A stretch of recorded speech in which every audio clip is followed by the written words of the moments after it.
1952 में बनने वाला आर्मी एक्ट और 1923 से लागू सीक्रेट एक्ट असल में है क्या, ये जानने के लिए हमारी वीडियो पूरी देखें। मुल्क की मौजूदा सूरत हाल में आर्मी तनसीबात पर हमलों में मुलव्वस लोगों पर आर्मी एक्ट के तहत कार्रवाई का फैसला किया गया है और लगता यूँ है कि आने वाले वक्तों में ये सज़ाएँ जनरल ज़िया-उल हक के दौर से भी ज़्यादा सख्त होंगी, क्योंकि मौजूदा सूरत हाल इसी तरफ इशारा कर रही है। आर्मी एक्ट के तहत ट्रायल इस सूरत में होते हैं कि जब कोई फ़ौजी एहलकार कोई जुर्म का इर्तिकाब करे, लेकिन इस एक्ट में मौजूद कुछ शिकें आम शहरियों पर भी लागू होती हैं। इस एक्ट के तहत अदालती कार्रवाई फील्ड कोर्ट मार्शल कहलाती है। ये फ़ौजी अदालत GHQ एडवंट जनरल ब्रांच के तहत काम करती है। इस अदालत का सदर यानी जज एक लेफ्टिनेंट रैंक का होता है, जिसमें इस्ताखासा का वकील, फ़ौजी अफसर और मुलज़िम को एक प्राइवेट वकील रखने की भी इजाज़त होती है।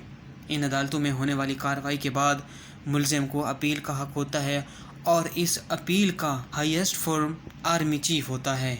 आर्मी एक्ट के तहत कार्रवाई तब अप्लाई होती है जब पाकिस्तान के ख़िलाफ़ जंग करने वाले फ़ौज और कानून नाफिज करने वाले इदारों पर हमला करके अगवा बराए तावान के मुजरिम हों, गैर कानूनी सरगर्मियों में मुलव्वस अफराद को माली ताउन फराहम करने वाले, मज़हब और फ़िरके के नाम पर हथियार उठाने वाले, किसी दहशतगर्द तंजीम के अरकान, सिविलियन और फ़ौजी तनसीबात पर हमला करने वाले, धमाका ख़ैज़ मवाद रखने वाले या कहीं धमाका ख़ैज़ मवाद लाने और ले जाने वाले, दहशत और अदम तहफ़्फ़ुज़ का माहौल पैदा करने वाले अफराद पर ये आर्मी एक्ट के तहत कार्रवाई शुरू की जा सकती है।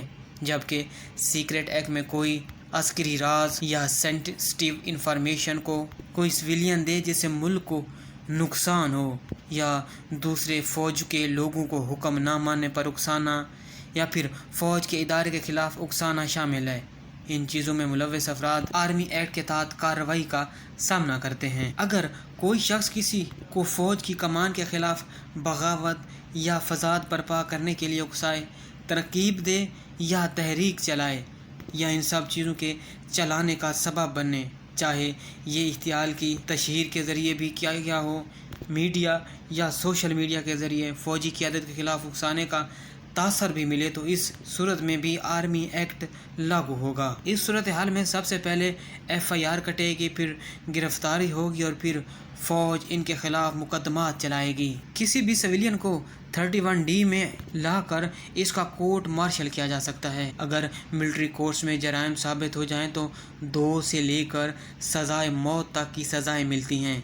इन केसेस के ख़िलाफ़ अगर मुलज़िम समझे कि फ़ेयर ट्रायल नहीं हुआ तो वो हाई कोर्ट या सुप्रीम कोर्ट में चैलेंज भी कर सकता है।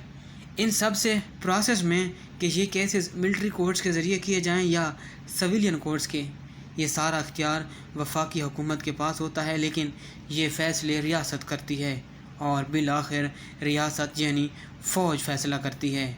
जनरल बाजवा के दौर में 25 सिविलियन का ट्रायल हुआ। उन 25 सिविलियन अफराद में 3 को सज़ाए मौत और 14 को 10 साल की सज़ा सुनाई गई, जबकि 2020 में एक समाजी कारकुन इदरीस खटक, जिनको जासूसी के इल्ज़ाम में 14 साल की कैद की सज़ा सुनाई गई। अब देखना ये होगा कि 9 मई को फ़ौजी तनसीबात पर हमला करने वालों के ख़िलाफ़ ये केसेस कहाँ तक जाएंगे और इनकी क्या सज़ा हो सकती है।